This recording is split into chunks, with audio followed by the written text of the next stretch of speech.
and welcome back to Rage Gaming and more Diablo 4 in Season 8. Today we're talking Necromancer and a good leveling build to power you through the early into mid game, getting you geared up for endgame where you're probably going to end up, it would seem, on something like Bloodwave or maybe even the whole Blood Spear concept. Both are looking very promising, and of course I'll be covering these things as we go through the season. But what are you going to use to get there? Well, classically, Blood Surge has been an incredible way to level due to its extremely effective way of immediately working without much aspect commitment or proper setup. However, the same could always be said for minion builds. And so, what I found myself doing over the last few seasons is mixing the two. This season though, the key passive tied to minions has actually been improved. So while its percent increase of attack speed and increased damage that you get for each active minion has been very good, now when your minions die, the other minions enrage, dealing significantly more damage for the next 3 seconds. There are also a couple interesting things that have been added in this season for minion builds,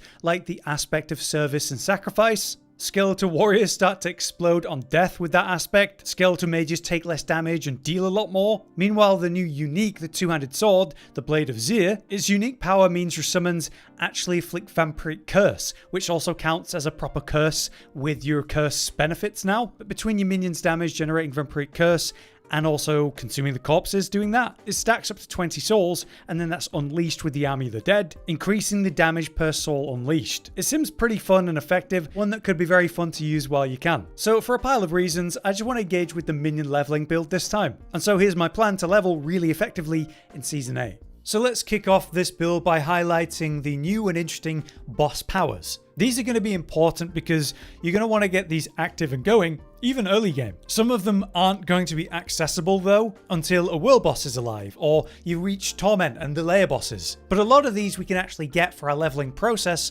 and that's what we're going to talk about. Here's how it works though. You have a top slot, which is your main skill, the main power that's going to proc, and then the other slots around that, the other 3, those are modifiers that are going to give you different passive benefits. For your main skill, I would like to offer 2 options. Hatred's Embrace is haste, which means as you cast shadow or fire skills, of which we got quite a few shadow skills, you're going to get movement speed, which is going to stack up, great for general gameplay and leveling. But flat damage is also really important and very impactful during your leveling. We don't have any great options for the early powers, so I'd like to suggest Torok's Rage. It means when you damage a crowd-controlled enemy, which we have, corpse tendrils for that purpose, and maybe a couple other stun options. When damaging the CC'd enemies, they and surrounding enemies become unstoppable, but then we just get this straight damage multiplier, as well as attack speed and movement speed for the next 3 seconds. So I want to play around with that compared to Hatred's and see which feels better. Torok's Rage will also be a great modifier for its attack speed as another detail. For the main modifiers I'd recommend though, definitely Beastmaster's Training. Summons will deal increased damage for each percent of crit strike from items and Paragon we have, and Outlaw's Sharpshooter's Eye. As a modifier, you deal increased damage to enemies the further away from you they are. This is a great way to just get some straight damage increase early during leveling, and as you run around as a minion Necromancer, you're not pressing up against the enemies, are you? The last good option I might want to recommend then is Flesh Reaper's Disruption, improving our vulnerable damage, increased per CC duration bonus that we have. Since we'll be generating lots of vulnerable with corpse tendril pull-ins, this should be good. So those are the 5 that I'm looking at for this purpose. Alright, so let's take a look at the skill tree and the order at which you're going to level. At some point you will swap off to a different build for proper endgame, whether you go Bloodwave or something like Blood Spear or whatever we end up on, but for leveling purposes you'll go with this as far as you want. Here's the order that I'll go by. We'll start with 2 points into Reap just to get us to the next tree. This will be a great darkness option, which will be important as we'll mention. It does give us attack speed when we use it, which goes straight to our minions. For our core skill, we'll be picking up Sever and leveling that up to Supernatural. It's going to increase the damage per minion you have, as well as give you kind of a guaranteed spawn of a corpse. With just 1 point left over to get to the next tree, we get Acolyte's Reap, another way to generate those corpses, which will be popping quite a lot with Corpse Explosion and summoning our skeletons with. We bring this to Blighted to make it a darkness skill, which will be important later. But as you can see, there are 2 levels we can pick up here for Skeletal Warrior, nicely picking us up to the next tree. Where we'll pick up 1 level into an Iron Maiden and then just enhance that. It now doesn't cost essence and becomes a great source of essence gen, very important in the early game. Nicely, we can put in 3 points into Skeletal Mage Mastery, enhancing their power. That brings us to the next tree, where we pick up Corpse Tendrils and Plagued so that we have that vulnerable gen option. From here, we have 4 points to spend. which will nicely put into Sever to dump some core power into that skill, making it hit a lot harder, bringing us nicely to the ultimate tree, where we're not actually engaging with an ultimate for this leveling build, so we're going to go Golem Mastery to enhance that survivability and the damage of that. Then we'll get some nice passive benefits like Inspiring Leader, just so we can get to Hellbent Commander. With 3 more points before we get to the key passive, we're actually going to come back up here and get 3 levels of amplified damage, so those affected by the curse of Iron Maiden are taking increased damage from us and the minions. That gets us to the key passive, which is Callan's Edict. It's already great with the 3% attack speed and damage multiplier for each active minion, but this is changing in Season 8 to be even better. It's going to now mean that when one of our minions die, your other minions in Rage getting a damage multiplier for their damage for the next 3 seconds, which is going to be awesome, especially early game. But now we need to go back through the passives and kind of fill things out. So we'll start by putting 1 point in Death's Defense and also 1 point in Bonded in Essence just to help with minion survivability. We'll work our way back up to where the corpse explosion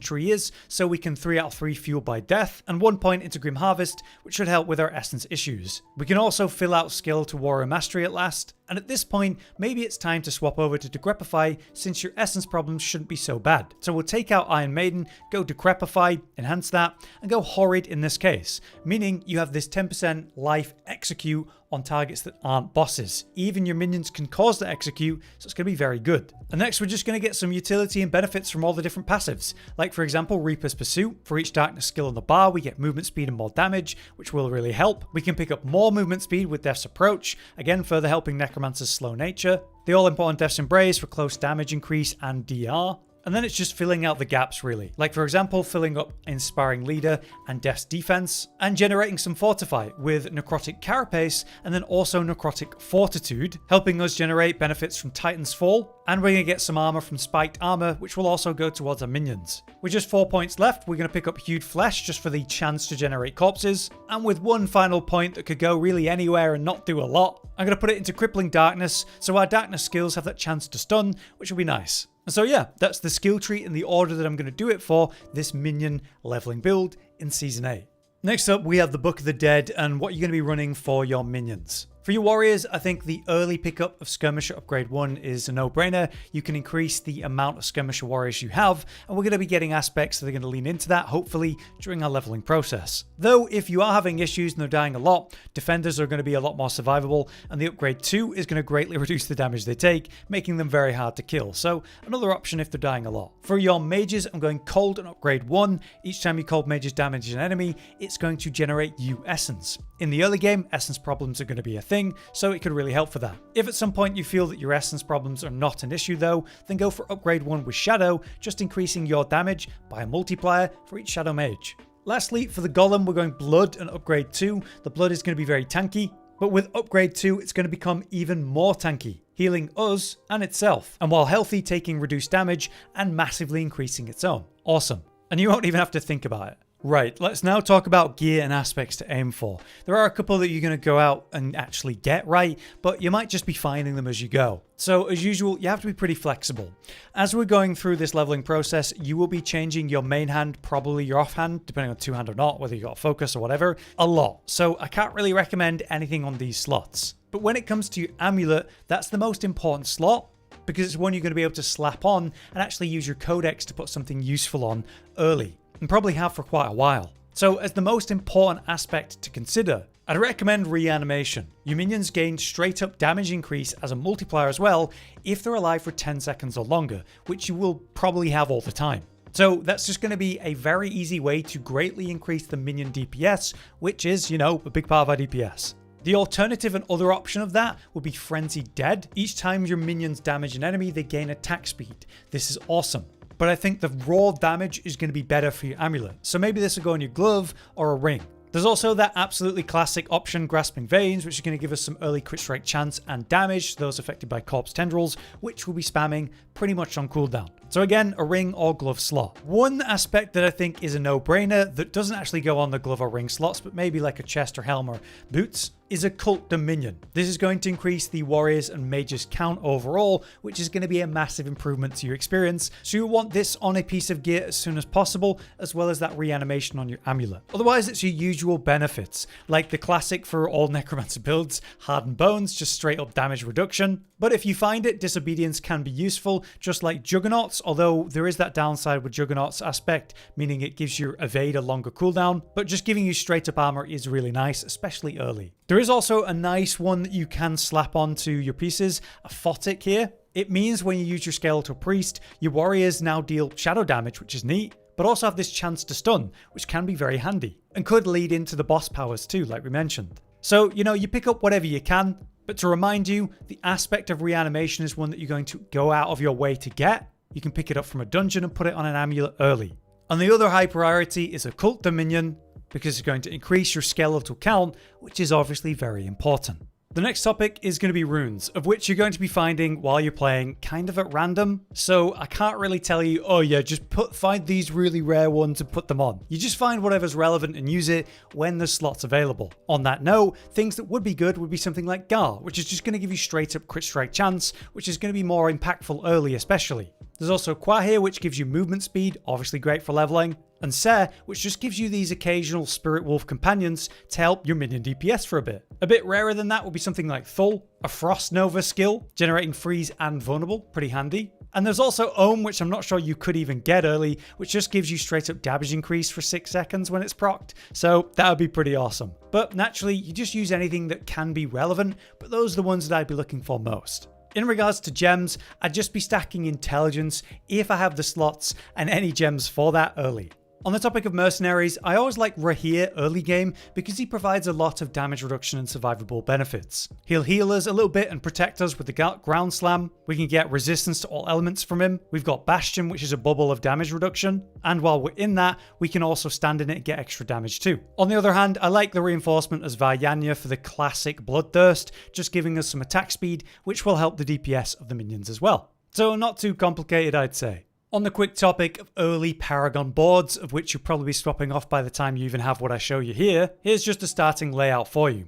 On the starter board, I've got Amplify, which is going to give you straight up damage increase from the enemies that are cursed. We'll be cursing everything we fight at all times, so it's just an easy way to get some early increases to your damage. It's also an intelligence glyph, so very easy to activate on the starter board with all the intelligence around. Mine is obviously leveled up on Season 7, but be aware that it's very easy to get access to extra intelligence here if you do need it, if you don't reach how I have. Probably spending points here or something to do that. Anyway, this is how I activate the first board and that glyph, and then I come up to the second board where we extend into Cult Leader to begin with. Your minions deal % increased damage based on the 20% attack speed bonus they have, up to 100%. So each 20% is more damage, you try to achieve that. But very early, it's just going to mean a nice damage increase. Otherwise, on this, I have the glyph Dead Razor. Each time your summons deal damage to an enemy, they take increased damage from you. So it's also another one that's easy to get active because it's another intelligence option, and you can see that this is a glyph that's not even extended or upgraded at all, and we have it active even on this board like so. I come through here to pick up Overlord and the extra summon nodes for the increased summon damage, and over here we get a little bit of damage reduction for the summons too, which is pretty cool. We come away from that through Puppeteer for summon damage and attack speed, and come all the way up to Cult Leader, trying to hit as many intelligence nodes on the way. I come down this way to hit up Infused Caster to improve the skeleton mage damage and resistance for elements for summons, and pick up all the nodes that further increase skeleton mage damage. If I were to extend out on a third board,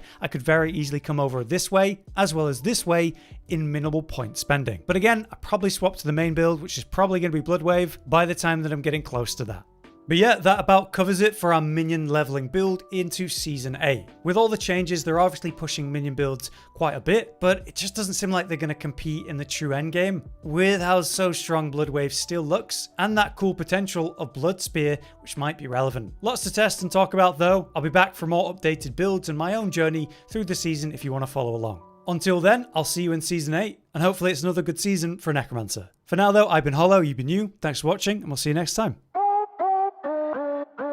Josh, Cotton, and Hollow with the videos, dropping the humor like a hammer on your tippy toes, bringing entertainment on a daily arrangement to take our insanity and turn it into entertainment. Yes, I said entertainment twice, to reiterate that it is nice to look into your faces on a mostly daily basis when you let us in your homes to make the whole world a stage. Is Goodbye.